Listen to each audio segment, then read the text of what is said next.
Ya, para sahabat sekalian, selamat malam. Ini kita kembali bersama Profesor Antonius Suwanto, Guru Besar IPB dan juga anggota Akademi Ilmu Pengetahuan Indonesia.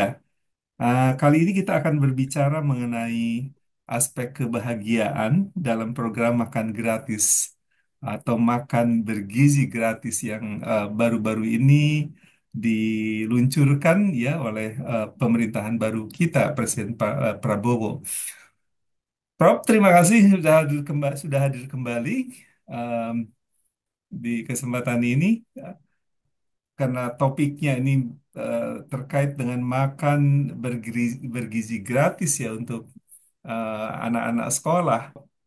Prof bisa menyampaikan latar belakang nih pemerintahan Presiden Prabowo melaksanakan program makanan bergizi gratis ini. Terima kasih, Prof. Baik, eh, mungkin secara detailnya mungkin nggak apa secara umumnya mungkin bisa di ini ya ditanyakan langsung, tapi secara Mhm. khusus mungkin ya untuk supaya membuat menjadi lebih sehat ya mestinya, entah karena Mhm. itu ada masalah stunting ataupun Mhm. hal yang lainnya seperti itu mungkin Pak. Iya. Saya mendapatkan data ya bahwa Indonesia masih mengalami tingkat stunting yang sangat tinggi. Masih di atas 21% ya, padahal di program rencana jangka menengah bahkan itu penurunan tingkat stunting itu sampai 14 persen ya, sesuai dengan Organisasi Kesehatan Dunia yang menetapkan ideal ya, angka stunting itu di bawah 20% gitu. Jadi ya ini barangkali juga ada ini Prof ya, ada kaitan dengan data-data tersebut kenapa pemerintah seperti memprioritaskan program makan bergizi gratis ini. Program makan bergizi gratis seharusnya Ya. memang mungkin untuk bisa membantu yang kekurangan Mhm. terhadap nutrien, khususnya protein ya, yang Mhm. mahal seperti itu sebetulnya didapatkan. Tetapi mungkin juga kita punya nggak punya data sebelum itu Mhm. bagaimana gitu sebetulnya. Misalnya pada tahun-tahun sebelumnya dan sebagainya bisa bisa jadi apakah memang mereka lebih baik atau sebetulnya lebih buruk gitu sebetulnya. Mhm. Dari sekarang kalau dibaca 20%, apakah sebelum itu Mhm. lebih banyak gitu atau lebih Iya. sedikit malah. Nah, memang kalau dilihat kan Indonesia ini kan sebetulnya banyak sumber daya alam yang kaya dengan protein sebetulnya. Betul. Bahkan laut itu kan Mhm. sumber protein yang sehat gitu. Betul. Tetapi kenapa di daerah tertentu malah seperti di daerah yang kaya ikan, di situ Mhm. terjadi stunting gitu. Nah ini Iya. mungkin kompleks ya, karena ada Mhm. pergantian pola Mhm. eh, makan dan kemudian gaya hidup dan sebagainya yang Mhm. kayak gitu. Tapi yang saya mau tekankan di dalam konteks kali ini sebetulnya memang bukan cuma untuk anak-anak, tapi buat Iya. secara keseluruhan kita-kita Mhm. juga makanan itu harus melibatkan komponen yang memberikan eh, apa memelihara tubuh, Mhm. bukan tubuh aja tetapi harus juga mental gitu. Jadi eh, tubuh kita itu dan jiwa atau mental itu harus sehat gitu Mhm. untuk katakan makanan itu eh, makanan yang sehat gitu ya. Mhm. Jadi dalam hal ini bukan hanya pemenuhan gizi semata, tetapi apakah itu membuat bahagia untuk Mhm. yang memakannya gitu. Dan itu eh, tidak bisa kita cuma melihatkan hanya dari segi eh, sehat atau dari segi gizi itu sendiri gitu. Mhm. Tetapi harus juga bagaimana kita menikmati makanan itu gitu. Mhm. Misalnya seperti cara memasak, umumnya seperti masak itu bisa menggoreng, kemudian eh, memanggang ya, terus kemudian mengoven terus juga bisa merebus ataupun mengkukus gitu. Dari semua itu, misalnya menggoreng itu adalah cara yang sebetulnya paling tidak sehat gitu. Mhm. Dari banyak hal itu kalau kemudian kita bandingkan kentang goreng dengan kentang Mhm. yang dikukus, itu ya lebih sehat kentang yang dikukus gitu. Tetapi Mhm. pada banyak hal orang bisa merasakan misalnya eh, kentang yang digoreng itu mempunyai kenikmatan tersendiri gitu Mhm. di di dalamnya, dalam Mhm. menikmati hal itu. Nah, ini eh, harus bisa kita buat menjadi balance gitu ya. Nggak bisa Mhm. kemudian kita memberikan sesuatu hanya dilihat dari segi itu adalah makanan yang sehat, tetapi dia Mhm. juga sekaligus memberikan aspek kebahagiaan kepada yang Mhm. mengkonsumsinya. Nah, apalagi buat anak-anak kan, anak-anak itu juga eh, menikmati makanan itu memberikan konteks emosional juga. Mhm. Ya, dia bisa mengenal juga dari sejak kecil makanan-makanan yang sehat, tetapi juga memang menyenangkan buat dia secara Mhm. psikologis gitu. Jadi makanan itu eh, eh, ada konteks yang kalau kemudian kita melihat itu kan banyak aspeknya itu bisa Mhm. kemudian itu bisa tergolong dari segi eh, poin nutrisi itu bisa Mhm. saja itu tidak sehat gitu. Mhm. Tetapi tetap dikonsumsi oleh eh, individu tertentu Mhm. misalnya kayak gitu. Nah, ini bagaimana itu? Banyak di dalam banyak hal di keseharian kita juga terjadi gitu kan. Seperti Mhm. kalau misalnya sate kalau dipanggang itu lebih enak daripada sate yang dikukus. Mhm. Tapi Mhm. sate yang dipanggang itu lebih banyak karsinogennya, Mhm. eh, senyawa yang memacu pembentukan kanker dibandingkan Oke. dengan sate yang dikukus gitu. Nah, Mhm. eh, gimana kita melakukan hal seperti itu gitu? Tidak bisa kemudian kita mengatakan bahwa makanan yang segar itu selalu sehat atau Mhm. makanan yang digoreng itu selalu tidak sehat. Sebetulnya ada aspek emosional di dalam hal ini untuk mengkonsumsi makanan itu dan itu berkontribusi terhadap ya kebugaran manusianya gitu Mhm. secara umum. Cuma faktor faktor-faktor yang eh, untuk memberikan kebahagiaan tadi itu memang Mhm. lebih sulit diukur ya. Tapi Mhm. bukan berarti tidak bisa. Itu kalau kemudian cuma itu secara konvensional tidak dilihat gitu selama ini. Orang hanya menghitung berapa protein, karbohidrat, lemak yang ada di situ, vitamin, mineralnya, misalnya. Komponen itu udah mencukupi enggak gitu. Nah, Mhm. kalau udah mencukupi, ya itu kemudian bisa dikatakan makanan itu sehat gitu. Nah, Mhm. tapi kalau kemudian orang memakan makanan yang sehat itu tadi, tapi rasanya tidak ada bumbunya, ya Mhm. kan? Dalam hal ini eh, apa hambar begitu, Mhm. ya pada umumnya kita juga bisa melihat lah biasanya makanan di rumah sakit kan sehat gitu. Mhm. Tapi kenapa orang yang eh, di rumah sakit juga eh, tidak terlalu happy ya, Ya. pengen cepet-cepet Mhm. menikmati makanan yang mungkin lebih tasty, lebih Mhm. lebih eh, lebih eh, Lebih sesuai dengan lezat, lebih selera diterima individunya selera itu ya. gitu. Mhm. Ya, jadi fokus selama ini memang pada pengukuran fisik itu tadi. Karena Mhm. pengukuran mental itu lebih Mhm. subjektif, harusnya itu Mhm. lebih holistik gitu, Pak.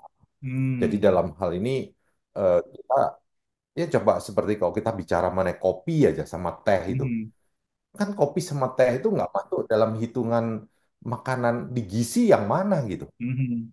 Dia nggak masuk di dalam situ kan. Tetapi orang yang mengkonsumsi teh atau kopi itu bisa merasa lebih bugar misalnya kayak Mhm. gitu. Mhm. Tapi dia bukan komponen dari protein, lemak, karbohidrat yang ada Mhm. di situ gitu. Mhm. Nah, ini jadi komponen yang eh, memberikan kebahagiaan itu harusnya ikut Mhm. dipertimbangkan untuk menyatakan bahwa makanan itu sehat gitu. Mhm. Ya, ini menarik ini Prof, karena selama ini kan kita selalu disampaikan ya bahwa makanan itu harus sehat ya dan menyehatkan.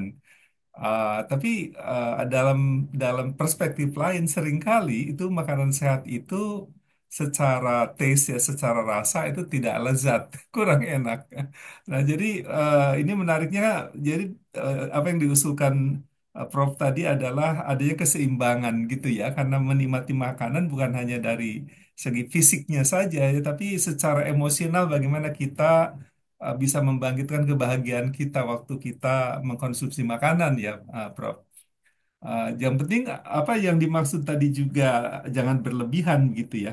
Karena memang beberapa hal makanan yang digoreng itu memang lebih enak, Prof. Tapi kan kita tahu juga digoreng itu ya itu tidak sehat gitu ya. Tapi dengan makan enak itu secara uh, rasa diterima dan menyenangkan, justru mungkin aspek menyenangkan itu membangkitkan kebahagiaan itu menjadi membuat lebih sehat gitu ya um, dalam dalam mengkonsumsi makanan. Gimana, Prof? Keseimbangan ini seberapa jauh sih bisa dilakukan ya? Betul sekali itu, tapi studi itu memang sangat masih eh, belum banyak dilakukan, oh, karena Hmm, orang tadi itu tidak mengukur mengenai kesehatan mental atau hmm, hmm, kebahagiaannya tadi kan. Padahal kan sekarang itu kita sudah tahu kebahagiaan itu merupakan faktor penting yang berkontribusi pada kebugaran hmm, manusianya gitu. hmm, hmm, Jadi kalau kita bahagia, imun sistem kita misalnya, imun sistem kita bisa menjadi sangat lincah. Jadi hmm, dia sangat eh, apa? Sangat dia sangat rajin untuk mengecek seluruh bagian di tubuh hmm, kita, misalnya sel-sel darah putih kita. Nah, iya, kalau dia ngecek semua, misalnya bagian tertentu ada cancer, dia udah benerin ataupun dia eksekusi cancer hmm, itu karena dia sangat agile, gitu kan, sangat lincah. Dan kelincahan itu udah banyak itu laporan disebabkan karena faktor happiness tadi itu. hmm, Nah, faktor yang membahagiakan tadi itu memberi konteks pada peningkatan sistem imun gitu. Peningkatan sistem imun itu berarti kan peradangan, hmm, infeksi, dan sebagainya itu bisa kemudian itu menjadi dikurangi yang hmm, kayak begitu. hmm, Nah, hmm, ini tapi mengukurnya, memasukkan ke dalam faktor gizi hmm, itu tidak tidak ada selama ini atau paling hmm, tidak masih preliminary, masih baru. Tapi hmm, ini sudah mulai ada yang memikirkan untuk menghitung hal itu sendiri gitu. Jadi misalnya mengukur mengenai bagaimana sel-sel imun itu naik atau meningkat gitu. Nah, hmm, pada saat yang sama memang mungkin makanan itu tidak sesehat misalnya sate yang dipanggang tadi itu tidak hmm, sesehat sate yang dikukus misalnya. baik. Tetapi hilangnya selera atau penurunan kebahagiaan karena menyantap sate yang sehat tadi, sate Hmm, kukus ya. itu harusnya dihitung Hmm, kompensasinya gitu loh hmm, sebetulnya. Sehingga hmm, secara keseluruhan kita bisa tahu bahwa kita tidak semena-mena bilang, oke, makan sate semuanya harus dikukus atau apa hmm, begitu kan hmm, yang ada ini. Padahal hmm, sebetulnya makanan makanan kita itu sebetulnya juga ya makanan-makanan orang Indonesia kan termasuk beragam ya. Ada yang ya. dibuat pepes, padahal Hmm, banyak makanan itu juga tidak semuanya digoreng. Goreng itu hmm. sebetulnya teknik menggoreng itu paling modern sih, paling paling baru. Paling baru ya. Kalau kemudian kita ngelihat cara orang pertama kali memasak makanan itu pastinya adalah dengan memanggang. Hmm, Ya, karena itu temuan sejak zaman mungkin zaman batu itu dengan memanggang itu. Nah, tapi terus kemudian mereka berikutnya bisa melihat kalau kemudian menggunakan media air berarti kan hmm, merebus. Terus hmm, seperti di mata air panas mereka bisa taruh barang di situ, tapi apa makanannya juga bisa menjadi matang itu hmm, dikukus misalnya kayak gitu. Nah, tapi minyak itu kan temuan baru. hmm, Jadi menggoreng itu sebetulnya paling sebelum orang mengenal minyak, apalagi minyak yang dimurnikan, itu nggak ada teknik menggoreng itu. Jadi teknik Mhm. menggoreng itu sebenarnya teknik yang paling baru, tapi teknik ini adalah teknik yang memberikan kontribusi karsinogen yang paling tinggi. Apalagi kalau itu diiris sampai berupa keripik gitu tuh. Hmm. Itu kan jadi hampir semuanya ya Iya, bahan itu terkena minyak ya. ini. Hmm. Makanya sebetulnya Hmm. secara tidak langsung kan orang-orang juga sudah mengatakan ah jangan makan gorengan. Tapi itu memang Mhm. ada betulnya seperti Iya. itu. Nah, cuma kan kalau kemudian kita lihat itu juga di situ makan lalapan, Mhm. segar, buah-buahan segar, buah-buahan itu dimakan segar dalam hal ini. Nah, kalau itu balance, itu Mhm. kan antioksidan dan sebagainya, Mhm. itu bisa saja mungkin menetralkan apa yang tadi bagian yang karsinogen tadi gitu. Mhm. Tapi kalau kemudian kita sepenuhnya hanya tiap hari pagi, siang, sore makannya cuma pizza, Mhm. mungkin French fries atau keripik Mhm. kentang, itu mungkin tidak baik ya kalau kayak Mhm. tapi kalau Mhm. dia juga makan itu, tetapi juga makan buah, Mhm. sayur, begitu, Mhm. itu kan jadi eh, lebih balance gitu. Tapi Mhm. juga jangan cuma ekstrim bahwa, oh yang bagus tuh yang tidak diapa-apakan gitu. Mhm. Ya, Mhm. itu juga tidak bisa gitu loh. Karena Mhm. pemanasan itu membuat kita ini bisa jadi manusia seperti Pak beras tuh. Kalau kita Mhm. nggak ada beras, nasi nggak ada kan? Kita nggak bisa makan padi mentah gitu kan karena Mhm. beras itu kan padi mentah itu nggak bisa karena itu banyak anti nutrisi gitu jadi kalau kita rebus atau kita panaskan makanan itu anti nutrisinya bisa hilang dan juga nutriennya itu bisa tersedia gitu buat Mhm. kita jadi karbohidrat yang tadinya itu nggak pernah kita bisa makan seperti misalnya biji-bijian Mhm. umbi-umbian kan kita nggak bisa makan mentah dia Mhm. karena kalau makan mentah kita justru malah keracunan tuh di situ. Tapi dengan dipanaskan, maka kita bisa mendapatkan karbohidrat sehingga kita itu seperti sekarang ini gitu. Jadi kita Mhm. juga nggak bisa anti terhadap eh, proses pangan tadi itu, Mhm. pengolahan pangannya itu. Cuma ya pengolahan ini harus juga eh, gunakan dengan seimbang gitu loh Mhm. sehingga eh, it- dalam hal itu bisa memberikan konteks satunya memberikan aspek kebahagiaan Mhm. tetapi pada konteks yang lain bisa saja memang itu memberikan ada risiko yang lebih begitu di dalamnya. Mhm. Nah, saya kira itu sangat penting juga Ya. kalau kemudian memberikan makanan pada anak-anak ya, karena Mhm. anak-anak itu kan baru belajar pada dasarnya mengenal makanan. Di situ Mhm. perlu diintroduksikan makanan-makanan yang membuat mereka bukan cuma sekedar mengisi perut kenyang gitu, tetapi dia juga merasa senang gitu kan di Mhm. dalamnya.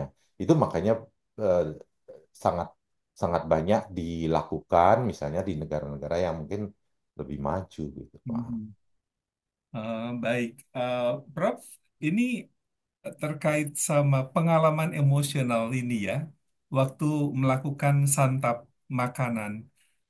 Jadi em, hal yang kira-kira bisa meningkatkan kebahagiaan itu harus diperhatikan gitu ya. Jadi jangan sampai makan tapi kondisi emosi tidak senang ya, tidak suka dengan makanan itu. Nah, tadi Prof juga menyampaikan pengalaman di beberapa negara lain ya. Itu bagaimana mereka melakukan konsep makan gratis bergizi ini, Prof, yang diketahui. Karena kan ini bukan program Indonesia sekarang ya. Saya dengar di Jepang, beberapa negara lain itu sudah lebih duluan. Eh, iya ada beberapa seperti negara seperti di Finland, di Mhm. Jepang itu ada eh, makanan-makanan yang diberikan kepada anak-anak itu Mhm. secara gratis juga ya. Mhm. Tetapi kan Mhm. memang untuk mereka mereka memperhatikan bahwa itu harus menikmati gitu. Jadi Mhm. misalnya dari segi penataan makanan, Mhm. terus cara makannya, bahkan Mhm. kan seperti kita lihat seperti warna, Mhm. aroma, kemudian berbagai ragam. namanya sensori gitu loh. Kalau Hmm. kita makan sesuatu itu kan seluruh seluruh indera kita seringkali Hmm. juga ikut. Seperti misalnya kalau kita makan kerupuk gitu. Kan Hmm. kalau kemudian kerupuknya tidak berbunyi, telinga kita juga nggak bisa menikmati kan itu. Ya. Telinga kita Ah. krek, krek, krek gitu. Meskipun sebetulnya ya itu nggak ada urusannya dengan gizi gitu. Sama Hmm. aja kalau kita mau makan kerupuk yang melempem atau enggak, tapi kan tidak nikmat memakan Hmm. kerupuk yang Hmm. eh, apa itu tidak tidak renyah seperti itu Hmm. misalnya itu. Jadi tergantung konteksnya, maka indera kita itu bukan cuma penciuman sama Hmm. pencecap gitu. Hmm. Tapi mata kita udah jelas kan.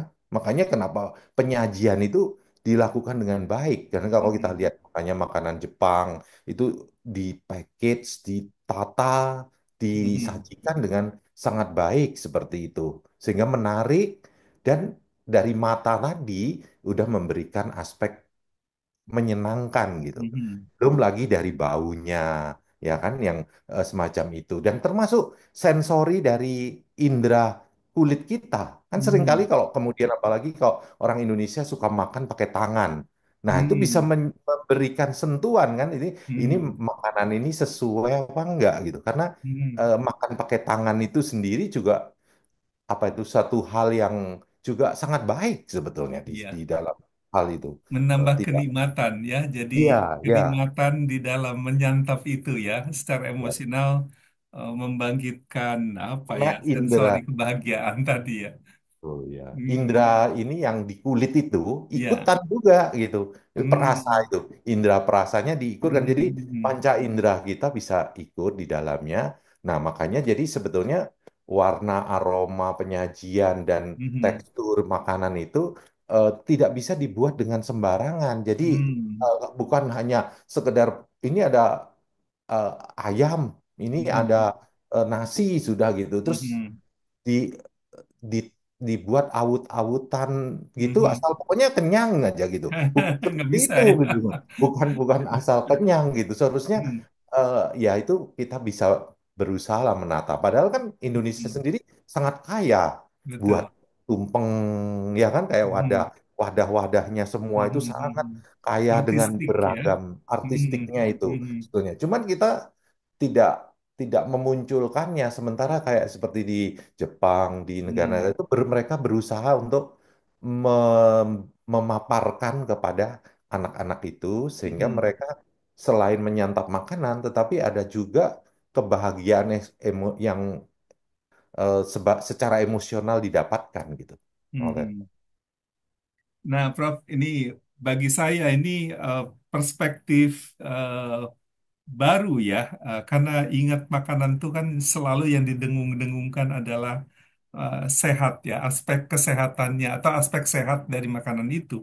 Tapi ternyata sehat itu bisa didapat dari beberapa aspek ya, termasuk juga bagaimana kita uh, menikmati makanan itu ya, dengan menyenangkan begitu. Nah, ini kan ada hal yang seringkali kita lupa ya bahwa menyantap itu yaitu ada hal-hal yang uh, bisa menambah kebahagiaan dan kalau kita bahagia dengan apa yang kita lakukan dalam dalam menyantap makanan itu bisa meningkatkan imun ya, rasa nyaman, rasa enak, rasa bahagia, rasa senang itu. Nah, mungkin ini dari perspektif di program yang baru dari Presiden Prabowo ini. Nah, bagaimana nih aspek aspek yang terkait dengan kebahagiaan dalam menyantap makanan ini bisa ditonjolkan atau bisa ditingkatkan. Tadi sudah disampaikan sih masalah aroma, masalah penyajian, masalah hal-hal yang artistik itu perlu diperhatikan gitu ya. Tidak hanya bilang ini makanan sehat gitu ya, tapi proses memakannya itu bagaimana membangkitkan kebahagiaan di anak-anak pada saat memakan. Ada tambahan informasi lain, Prof, untuk meningkatkan kebahagiaan pada saat menyantap makanan ini. Iya itu mungkin juga kalau sangat sangat sangat mepet sekali Hmm. budgetnya juga Hmm. eh, apa apakah itu juga maksudnya itu bisa mencapai begitu ya Hmm. kayak gitu. Hmm. Karena Karena kan itu bisa jadi kendala sebagai ya budget itu ya ya, pasti. bisa jadi kan kayak Hmm. seperti kita mau menyajikan bahwa makanan itu harus dibungkus dengan mhm, uh, daun pisang misalnya kayak mhm, gitu. mhm, Nah, bisa nggak, apalagi kalau seperti di daerah seperti di kota, mhm, mhm. itu bisa daun pisang itu menjadi mahal. Tetapi Betul. kalau misalnya di konteks di daerah, di desa, Mhm, harus berusaha itu di, mhm, dilakukan seperti itu gitu.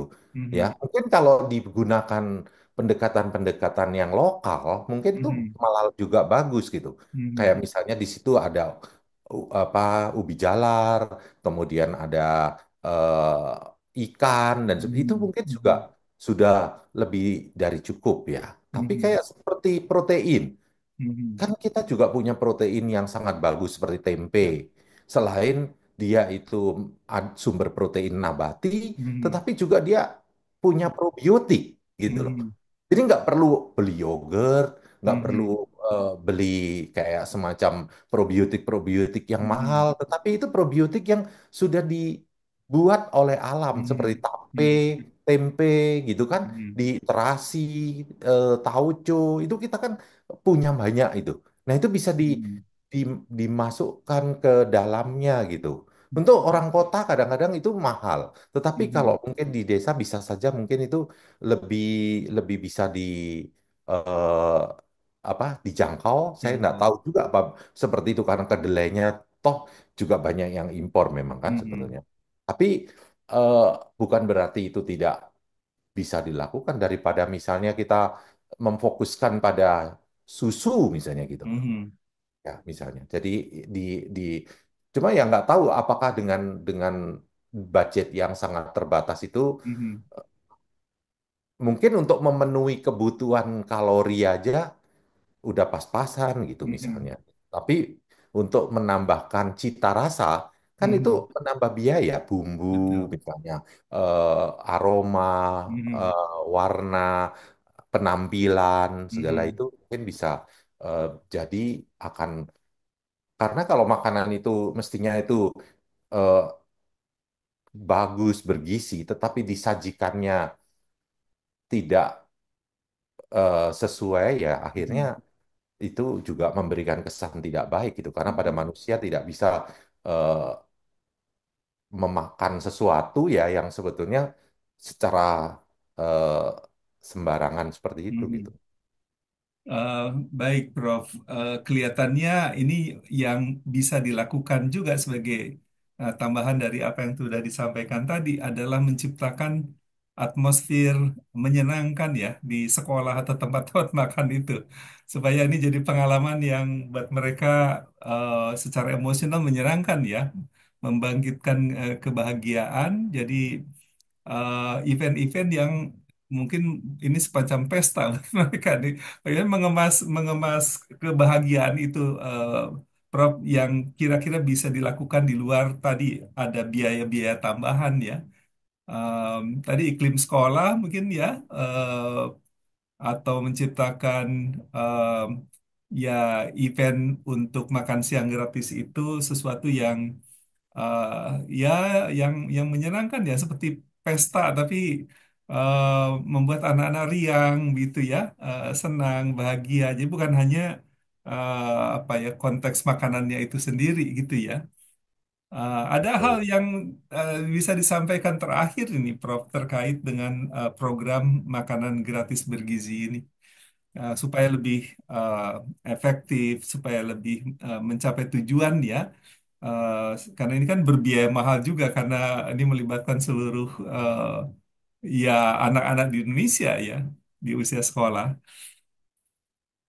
Mungkin menurut saya yaitu penyajiannya harus Mhm, disajikan dengan hati gitu kan, mhm, dengan mhm, passion gitu. Seperti kayak makanan itu dibuat oleh ibu-ibu kita kan, semuanya ya, biasanya waktu kita mhm, masih kecil gitu kan, ibu-ibu kita pasti akan menyajikan makanan itu sebaik mungkin buat anak-anak mhm, begitu. Nah, karena itu mhm, ada kayak unsur apa kasih sayang gitu kan mhm, kepada mereka.